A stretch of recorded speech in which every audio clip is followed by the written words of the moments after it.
Buka. Assalamualaikum warahmatullahi wabarakatuh. Kami dari kelompok 2 ingin mempresentasikan mengenai mesin konvensional pada industri. Di isi kelompoknya saya sendiri Muhammad Surya Ramadan, Muhammad Justika Satria, Reno Feriansyah, Yasman Pati Angelo. Zaman Al-Baksar. Oke, langsung saja untuk pembahasan pertama itu mengenai pengertian maintenance dari mesin konvensional. Jadi mesin-mesin produksi itu akan berjalan dengan lancar apabila didukung oleh sistem perawatan yang terorganisasi dengan baik menurut Al-Faji pada tahun 2015. Kemudian pengertian perawatan mesin atau maintenance. Perawatan mesin atau maintenance merupakan serangkaian kegiatan yang dilakukan dalam upaya untuk memperbaiki maupun mempertahankan kondisi mesin agar tetap dapat berfungsi sebagaimana mestinya menurut Muhaimin dan Nugraha pada tahun 2022. Jadi perawatan maintenance itu adalah salah satu kombinasi juga dari berbagai tindakan yang dilakukan untuk menjaga dan memelihara suatu mesin serta memperbaikinya sampai suatu kondisi yang bisa diterima. Lalu ada juga menurut Maulani, jadi maintenance itu suatu kombinasi dari berbagai tindakan yang bisa disimpulkan adalah untuk menjaga suatu barang atau memperbaikinya sampai suatu kondisi yang bisa diterima. Lanjut di sini mengenai betapa pentingnya perawatan pada mesin. Jadi kegiatan maintenance itu menjadi salah satu faktor penentu keberhasilan produksi di perusahaan. Peningkatan maintenance pada mesin-mesin dilakukan secara rutin dan teratur, mulai dari pengecekan, perbaikan hingga pergantian komponen-komponen mesin yang memungkinkan untuk menjadi masalah pada proses produksi dapat memberikan dampak positif. Kemudian juga kita harus menerapkan strategi perawatan mesin khususnya pada mesin milling konvensional, yaitu guna mencegah kerusakan mendadak, memperpanjang umur mesin, serta memastikan proses produksi berjalan tanpa hambatan. Lanjut lagi di sini yaitu mengenai strategi apa saja yang bisa dilakukan untuk melakukan perawatan mesin konvensional. Di sini saya ambil contoh yaitu perawatan pada mesin milling. Jadi strategi yang digunakan adalah strategi preventive maintenance dan corrective maintenance, yang dimana preventif dan corrective maintenance itu bentuk pemeliharaan mesin yang dilakukan secara rutin dan terjadwal untuk mencegah kerusakan sebelum terjadi. Menurut penelitian Ginjal tahun 2022, kegiatan preventif biasanya mencakup pengecekan komponen, pelumasan, pembersihan, serta inspeksi berkala terhadap kondisi mesin milling. Contoh yang dilakukan adalah yang pertama, menjaga kebersihan mesin, menjaga target produksi, serta menjaga keamanan mesin. Jadi selanjutnya ada pada bagian corrective maintenance. Corrective maintenance ini merupakan salah satu kegiatan pada perbaikan peralatan, yaitu perbaikan yang dilakukan setelah adanya kerusakan yang ditimbulkan sehingga tidak berfungsi dengan baik. Kegiatan corrective maintenance ini biasanya dilakukan jika ditemukan masalah saat inspeksi atau jika mesin tidak dapat berfungsi secara normal, yaitu tindakan yang dilakukan antara lain yang pertama dari replacement atau pergantian komponen seperti pergantian bearing yang aus, pindel yang mengalami kausan, kabel listrik yang rusak, atau belt penggerak yang kendor. Kemudian ada reparation atau perbaikan komponen. Perbaikan komponen di sini seperti contoh saya ambil perbaikan ringan, mengecekkan baut, menyetel ulang komposisi komponen atau menambal kebocoran oli pada sambungan pipa menggunakan silan. Dan jika kerusakan cukup berat, maka perbaikan dilakukan dengan bantuan teknisi eksternal. Lanjut sini nomor 4. Ada beberapa metode yang biasa kita gunakan untuk melakukan perawatan mesin bubut konvensional, yaitu saya ambil penelitian dengan contoh penggunaan metode RCM. Jadi RCM adalah Reliability Centered Maintenance, suatu proses analisis yang digunakan untuk menentukan tindakan yang seharusnya dilakukan dalam menjamin suatu sistem agar dapat berjalan dengan baik dan sesuai fungsi yang diinginkan menurut penelitian Fani pada tahun 2019. Adapun beberapa langkah yang dilakukan dalam proses RCM. Yang pertama, pemilihan sistem dan pengumpulan informasi. Kedua, pendefinisian batasan sistem. Yang ketiga, diagram sistem dan diagram blok fungsi. Yang keempat, analisa fungsi sistem dan kegagalan fungsi. Yang lima, menambahkan metode FMEA. Yang keenam, penggunaan LTA atau Logic Tree Analysis. Yang ketujuh itu pemilihan tindakan. Nah, pemilihan tindakan itu pun terbagi menjadi 3 jenis, yaitu pertama, Condition Directed atau CD. Tindakan yang bertujuan untuk mendeteksi kerusakan dengan dilakukan visual inspection, memeriksa alat, serta mengecek data yang ada. Yang kedua ada time directed atau TD, yaitu tindakan yang bertujuan untuk melakukan pencegahan langsung terhadap sumber kerusakan berdasarkan waktu ataupun umur komponen. Yang terakhir tindakan itu ada finding failure atau FF, yaitu menemukan kegagalan, tindakan yang bertujuan untuk menemukan kerusakan yang tidak terdeteksi dengan pengecekan secara berkala. Lanjut. Di sini juga ada dampak dari perawatan. Dampak dari kurang baiknya perawatan mesin konvensional salah satunya adalah terhadap keselamatan kerja. Dampak kegagalan perawatan terhadap keselamatan kerja, yang pertama ada kerugian material, kedua kecelakaan kerja atau cedera, ketiga menunggaknya biaya perawatan untuk perbaikan ataupun penggantian, keempat terjadinya downtime, lima gangguan produksi atau penundaan proyek.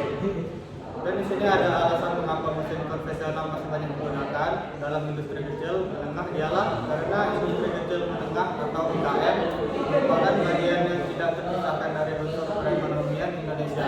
Beberapa karakteristik yang menjadi ciri IKM adalah jumlah tenaga kerja yang terserap besar, modal yang tidak besar, produksi dominan dilakukan menggunakan mesin berteknologi rendah atau dikerjakan secara manual.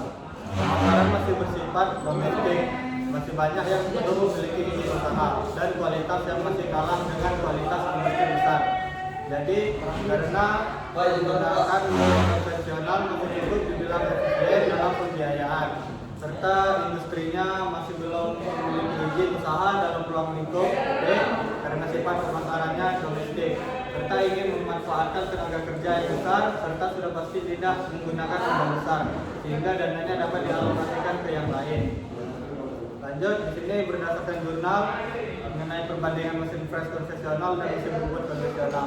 Terdapat kelebihan dan kekurangan. Untuk mesin bubut dan fresh, kelebihannya adalah mudah dioperasikan secara manual dengan keahlian, fleksibel, meminimalisir pembiayaan teknologi, bagus untuk industri kecil, menengah atau IKM. Kekurangannya adalah kurang efektif dalam presisi ukuran untuk bentuk kompleks, keterbatasan dalam penggunaan teknologi, butuh tenaga serta keahlian keterampilan operator, dan lebih mahal dalam pembiayaan operator, kurang dalam efisien waktu ketika memproduksi dalam jumlah banyak. Lanjut, dalam dunia kerja, operator merupakan pekerja yang memiliki tugas untuk mengoperasikan peralatan, mesin atau sistem produksi di tempat kerja. Peran mereka sangat penting dalam menjaga kelancaran proses produksi, melakukan perawatan ringan pada alat yang digunakan, serta memastikan hasil produksi memenuhi standar mutu dan jumlah yang telah ditentukan. Sementara itu, menurut pendapat Sumarsono, tenaga kerja mencakup setiap individu yang bersedia melakukan pekerjaan, baik untuk kepentingan pribadi maupun orang lain, dengan imbalan ataupun tanpa bayaran. Pengerjaan ini meliputi seluruh jenis pekerjaan baik dalam sektor formal maupun informal, termasuk di dalamnya para operator yang menjalankan fungsi teknis di lapangan produksi. Menurut Nur Aulian 2017.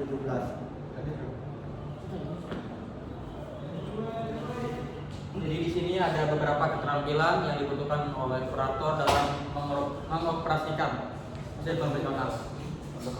Istilah untuk penyebutan dari skill itu adalah employability skill essential. Hal itu yang dibutuhkan oleh operator mesin dengan orientasinya di industri manufaktur logam dan mesin.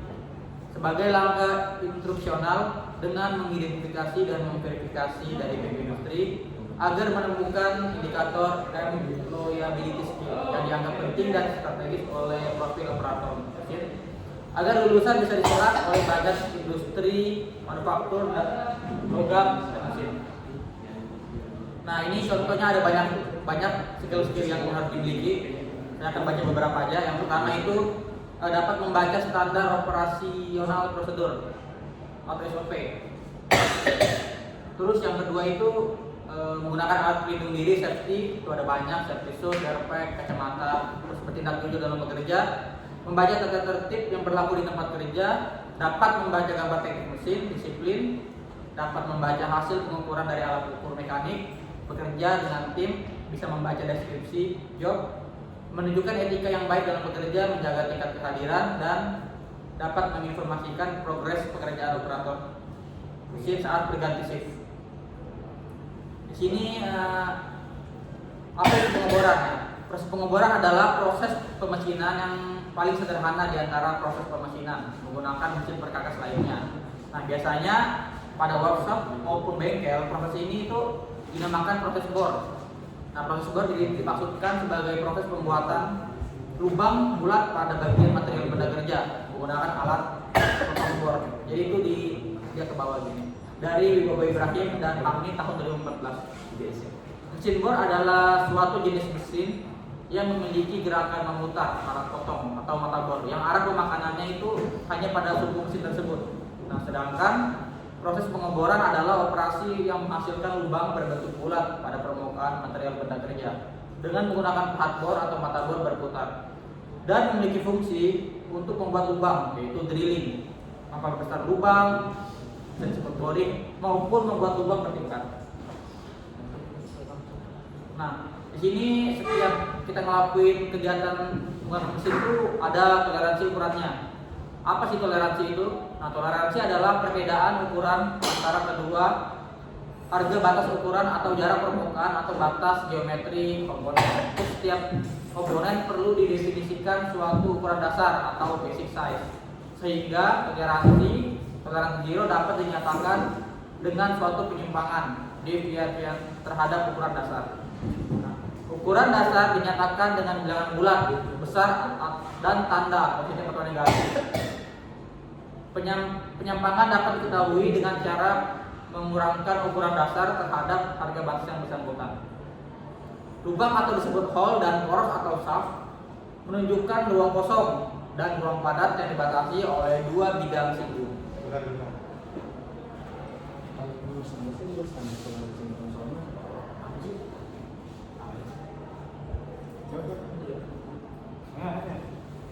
Oke, lanjut. Di sini ada standar toleransi internasional. Di sini ada beberapa macam. Nilai standar toleransi ditentukan oleh ISO atau R286. Toleransi standar ini disebut toleransi internasional atau IT. Kualitas toleransi merupakan standar limit dan sesuaian kelompok toleransi yang mempunyai ketelitian yang setara untuk semua ukuran dasar. Kualitas toleransi linear menurut R286 diklasifikasikan menjadi 18 yang dinyatakan dengan kode IT dan diikuti dengan angka tertentu, yaitu IT01, IT0, IT1, IT2, IT3 sampai dengan IT16. Makin kecil angka di belakang kode IT, makin tinggi tingkat kecermatan ukurannya atau makin kecil toleransinya. Mengelompokkan kualitas toleransi sangat teliti meliputi 6 kualitas toleransi dari IT01 sampai dengan IT4. Kelompok ini digunakan pada alat-alat ukur dan optik. Teliti dari IT5 sampai dengan IT11 digunakan pada elemen-elemen mesin mampu tukar berketelitian tinggi sampai dengan pekerjaan biasa. Kasar dari IT12 sampai dengan IT16 pemakaiannya pada konstruksi berukuran besar yang tidak melakukan ketelitian tinggi dan pekerjaan kasar.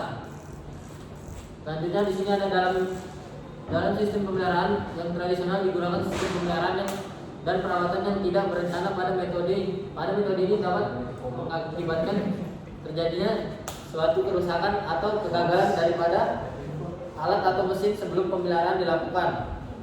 Untuk membetulkan atau memperbaiki kerusakan, dalam hal ini kebutuhan pekerjaan mengendalikan atau mengatur organisasi dan administrasi pemeliharaan, dan bahwa suatu kerusakan atau kegagalan dari alat atau peralatan atau mesin mencerminkan bagaimana kita menjaga atau menjalankan sistem pemeliharaan tersebut. Gangguan atau interupsi terhadap produksi karena hal yang tidak diketahui sebelumnya jarang dievaluasi secara menyeluruh dan sukar untuk diperkirakan. Dalam menerapkan strategi perawatan pada mesin konvensional, khususnya milling, menerapkan strategi perawatan mesin milling konvensional guna mencegah kerusakan mendadak, memperpanjang mesin, serta memastikan proses produksi berjalan tanpa hambatan. Lanjut. Dari hasil analisis ditemukan 5 kategori bahwa utama yang paling sering terjadi. Bahaya utama yang paling sering terjadi dengan klasifikasi risiko tinggi dan sedang. 1. Tersayat chip logam risiko tinggi S4 P4 sampai dengan 16. Bahaya yang terjadi akibat pahat tumpul dan kecepatan putaran mesin yang terlalu tinggi yang menyebabkan serpihan logam berterbangan dan melukai operator. Pencegahan memerlukan pemeliharaan alat disiplin kerja.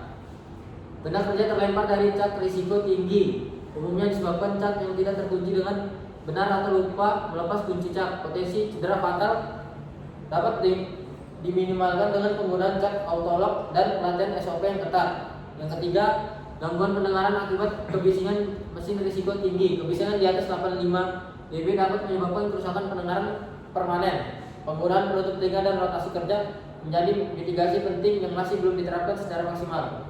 Yang keempat, ada tersengat listrik sedang disebabkan oleh kabel rusak, instalasi listrik yang tidak aman, dan lingkungan kerja yang lembab. Meskipun LCB sudah disarankan, pelaksanaan kontrol teknis masih lemah. Yang kelima, paparan debu logam resiko sedang terjadi akibat penghirupan partikel logam halus tanpa ventilasi memadai. Penggunaan masker respirator belum dilakukan secara konsisten, meningkatkan risiko gangguan pernapasan jangka panjang. Oke. Oke, kemudian cara meningkatkan efisiensi kerja menggunakan mesin konvensional. Salah satu caranya menggunakan metode siklus dengan langkah pertama penentuan penyebab kerusakan, kedua pengukuran dan evaluasi efisiensi produksi, meningkatkan efisiensi dan produktivitas, peningkatan kualitas produk, mengoptimalkan penggunaan sumber daya dan keandalan, dan pemeliharaan alat berat yang lebih tinggi. Kemudian terlalu banyak detail yang perlu dicermati seperti tingkat kekerasan permukaan dan presisi ukuran produk, namun juga persyaratan kualitas benda kerja yang semakin kompleks merupakan permasalahan yang harus dicari solusinya. Akan tapi keterbatasan pada mesin perkakas konvensional tidak mampu memenuhi tuntutan tersebut. Dalam proses CNC milling memiliki keunggulan lebih jika dibandingkan mesin milling konvensional, yaitu terdapat fitur yang bisa dikerjakan dalam proses milling, salah satunya pengerjaan permukaan berkontur. Kesalahan manusia atau human error ditentukan seperti ketetapan atau perbuatan manusia yang tidak benar untuk menurunkan daya guna, keamanan atau kinerja, menurut Sanders dan McCormick tahun 1993. Kelalaian yang disebabkan oleh manusia membuat pengaruh minus terhadap kinerja perusahaan. Menurut Mister, 20%, 50% kesalahan yang timbul pada sistem karena human error. Menurut Meister dan Susanto tahun 2010, kesalahan manusia terjadi karena penyebab dalam diri seorang maupun penyebab dari luar diri seseorang. Menurut Wahyu tahun 2015, khilaf dan lupa ialah kegagalan dalam pelaksanaan pekerjaan, di mana slips dapat diamati, sedangkan lapses merupakan kesalahan yang mengakibatkan ingatan, di mana yang tahu adalah orang yang mengalami sendiri. Menurut Winardono tahun 2008. Menurut Sanders dan McCormick tahun 1993, frekuensi dan konsekuensi dari human error dapat dikurangi dengan cara: 1. Dalam pemilihan karyawan atau seleksi, dilakukan dengan mengetahui kemampuan yang sesuai dengan pekerjaan akan mengurangi human error, yaitu kemampuan motorik dan intelektual. Kedua, pelatihan pada kegagalan dapat diperbaiki dengan pelatihan yang baik terhadap karyawan. Dan yang ketiga, perancangan desain mesin, langkah kerja, dan lingkungan dapat meningkatkan performa dari karyawan. Baik, sekian presentasi dari kelompok kami tentang perawatan mesin konvensional. Kami ucapkan terima kasih. Terima kasih banyak. Assalamualaikum.